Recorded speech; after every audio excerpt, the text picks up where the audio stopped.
Assalamualaikum warahmatullahi wabarakatuh. Salam dan bahagia. Nama saya Muzaffar Afif Mansur Butudoka dari kelas 4A8 Manajemen. NIM 2019 008 282. Di sini saya akan memaparkan tugas saya tentang mata kuliah Bisnis Internasional. Langsung saja pada slide pertama. Ada ethnocentris dan juga polycentris. Ethnocentris adalah sikap atau pandangan yang berpangkal pada masyarakat dan kebudayaan sendiri dan juga biasanya disertai dengan sikap dan pandangan yang meremehkan masyarakat atau kebudayaan yang lain. Nah, secara lebih spesifik, ethnocentrisme ini merupakan suatu pandangan atau persepsi yang dimiliki oleh seorang individu ataupun kelompok mengenai penilaian kelompok atau kebudayaan lain. Individu atau kelompok tersebut menganggap bahwa kebudayaan miliknya diyakini lebih unggul dan lebih baik daripada budaya lainnya. Prinsip yang satu ini merujuk pada rasa bangga seorang individu ataupun kelompok secara berlebihan. Yang kedua adalah polycentris. Polycentris adalah alternatif kebijakan penetapan harga. Nah, kebijakan ini mengizinkan manajer anak perusahaan atau afiliasi menetapkan berapapun harga yang mereka rasa paling cocok untuk situasi yang sedang mereka hadapi. Polycentric companies atau perusahaan polycentris adalah perusahaan yang berorientasi pada pasar masing-masing negara tuan rumah dengan beberapa otonomi pengambilan keputusan dan independen dengan kantor pusat. Nah, perusahaan ini juga sering disebut dengan perusahaan multinasional. Pendekatan polycentris adalah kebalikan dari pendekatan ethnocentris. Pada slide kedua ada geocentris. Apa itu geocentris?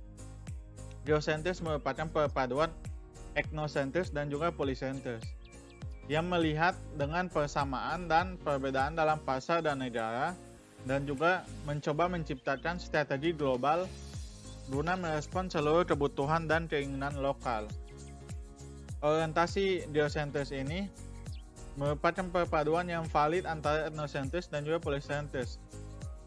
Dan juga mereka di sini menekankan pada mencari orang terbaik untuk posisi kunci dalam perusahaan tanpa memandang keluarga negaraannya. Kelebihan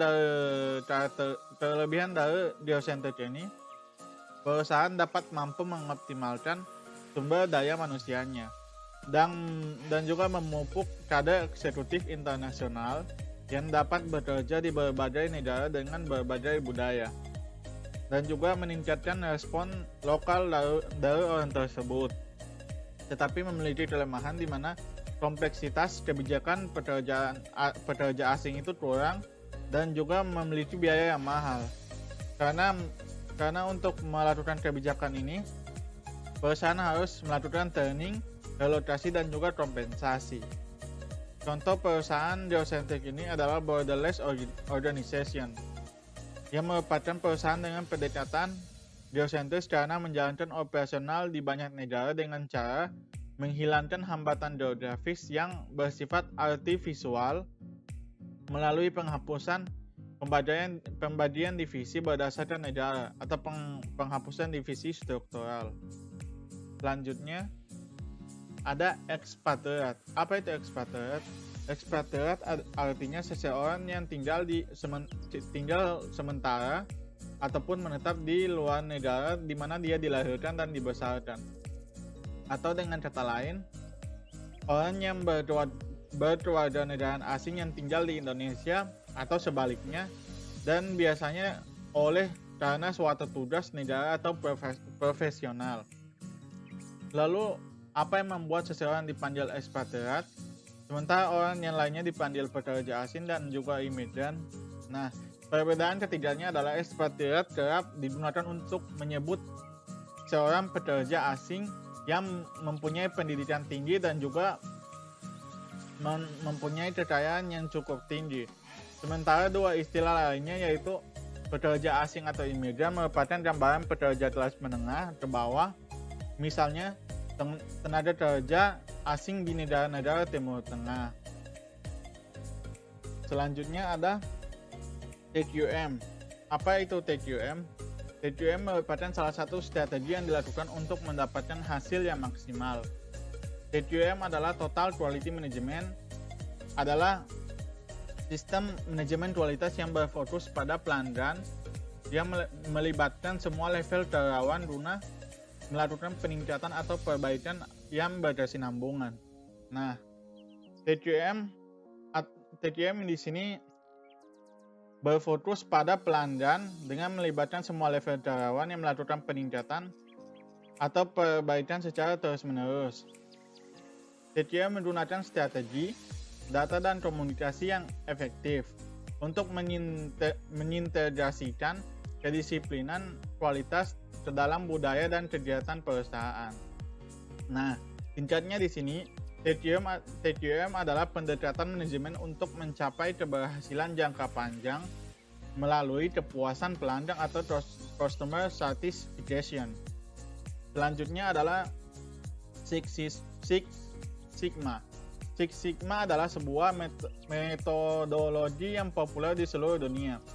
Biasanya Six Sigma digunakan untuk melakukan perbaikan dan juga peningkatan proses serta pengendalian kualitas secara terus-menerus.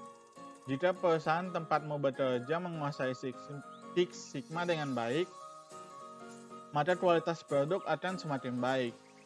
Nah, menurut American Society of Quality, Six Sigma adalah sebuah tool atau cara perusahaan dapat mengembangkan kapasitas proses bisnis. Tujuan metode ini adalah meningkatkan performa dan menurunkan kemungkinan kesalahan.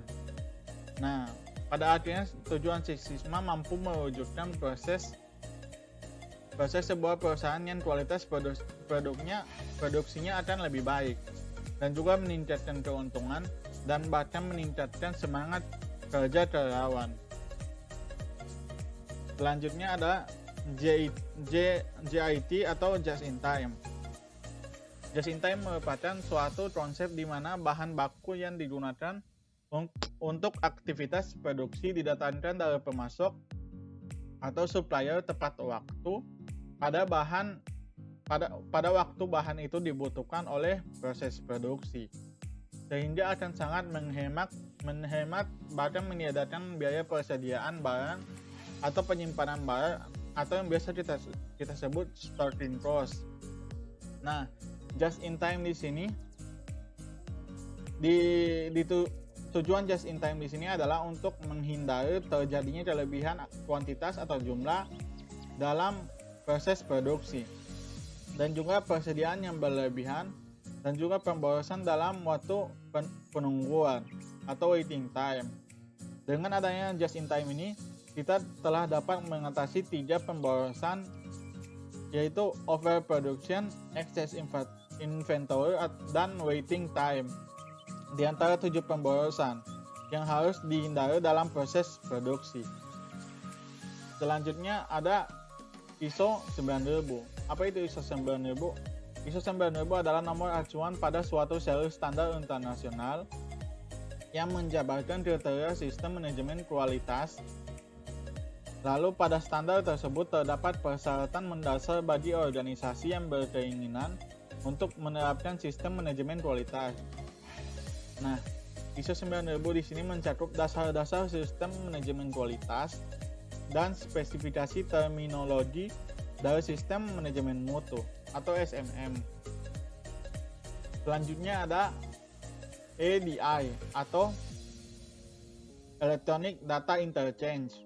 Apa itu EDI? EDI adalah suatu proses pemindahan data atau dokumen bisnis secara elektronik di antara beberapa mesin di dalam suatu organisasi dalam format yang bisa dikenali di masing-masing mesin tersebut.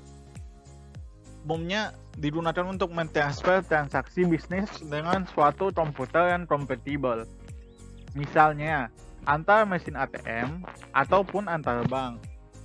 Dengan protokol yang sama, maka masing-masing mesin tersebut bisa dikatakan saling mengobrol atau saling bertukar pesan, sehingga tidak perlu ada intervensi secara manual.